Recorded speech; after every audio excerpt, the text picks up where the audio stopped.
Once upon a midnight dreary, while I pondered, weakened, over on the tentings what Vondio came a tapping, as of someone gently rapping at my chamber door. "'Tis some visitor," I muttered, tapping at my chamber door. Only this and nothing more. Distinctly I remember it was in the bleak December, and each separate dying ember wrought its ghost upon the floor. Eagerly I wished the morrow, vainly I had sought to borrow from my books sources of sorrow, sorrow for the lost Lenore, for the rare and radiant maiden whom the angels name Lenore, nameless here forevermore. And the silken, sad, uncertain rustling of each purple curtain thrilled me, filled me with fantastic terrors never felt before, so that now to still the beating of my heart I stood repeating, "'Tis some visitor entreating entrance at my chamber door. Some late visitor entreating entrance at my chamber door. This it is and nothing more." Presently my soul grew stronger, hesitating then no longer. "Sir," said I, "or madam, truly your forgiveness I implore. But the fact is I was napping, and so faintly you came tapping at my chamber door, that I scarce was sure I heard you here. I opened wide the door. Darkness there and nothing more. Deep into that darkness peering, long I stood wondering, fearing, doubting, dreaming, mon a dream. The silence was unbroken, and the stillness gave no token. And the only word there spoken was the whispered word, nor this I whispered, and an echo murmured back the word, nor merely this and nothing more. Back into the chamber perturning, all my soul me burning. Soon again I heard a tapping somewhat louder than before.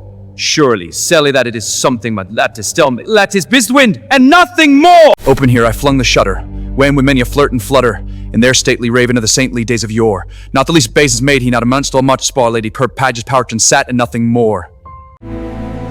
"Tell me what thy lordly name is on the night's Plutonian shore." "Nevermore."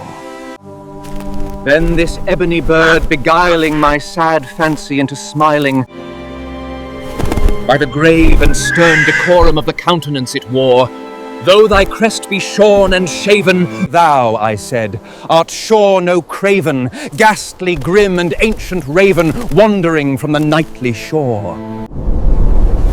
"Tell me what thy lordly name is on the night's Plutonian shore." "Nevermore." Much I marvelled this ungainly fowl to hear discourse so plainly, though its answer little meaning, little relevancy bore. For we cannot help agreeing that no living human being ever yet was blessed with seeing bird above his chamber door, bird or beast upon the sculptured bust above his chamber door, with such name as Nevermore. But the raven, sitting lonely on the placid bust, spoke only that one word, as if his soul in that one word he did outpour. Nothing farther than he uttered, not a feather than he fluttered, till I scarcely more than muttered, "Other friends have flown before."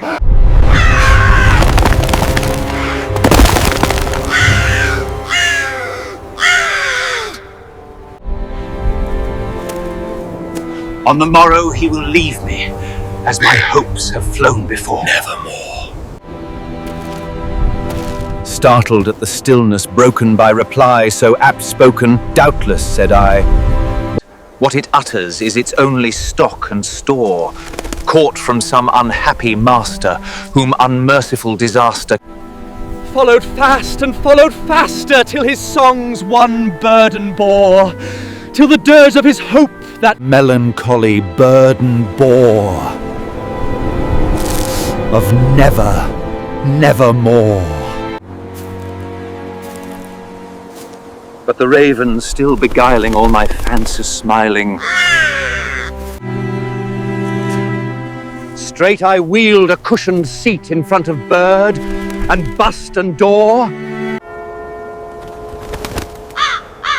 I betook myself to linking, fancy unto fancy, thinking what this ominous bird of yore, what this grim, ungainly, ghastly, gaunt, and ominous bird of yore meant in croaking nevermore. This I sat engaged in guessing, but no syllable expressing, to the fiery eyes now burned into my bosom's core. This and more I sat divining, with my head at ease reclining, on't my head at velvet lining o'er, she shall press, ah, nevermore. Then, methought, the air grew denser, perfumed from an unseen censer. "Wretch," I cried, "thy thee sent thee." Respite and nepenthe from thy memories of Lenore, this kind nepenthe, and forget this lost Lenore. Nevermore. Whether tempter sent here ashore, desolate yet all undaunted, is desert land enchanted, nevermore. On this home by horror haunted, tell me truly, I implore, is there Nevermore.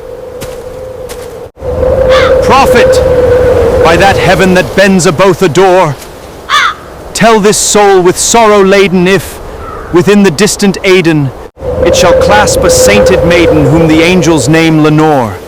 Clasp a rare and radiant maiden whom the angels name Lenore. Nevermore. Be that word or sign of, I shrieked up starting, get the back into the tempest, and the night's Plutonian leave no black plume as a token of that lie thy soul hath spoken. Leave my loneliness unbroken, quit the bust above my door. Take thy beak from out my heart, thy form from off my door. Nevermore. And the raven, never flitting, still is sitting on the pallid bust of Pallas just above my chamber door. And his eyes have all the seeming of a demon's that is dreaming, and the lamplight o'er him streaming throws his shadow on the floor. And my soul from out that shadow that lies floating on the floor shall be lifted nevermore.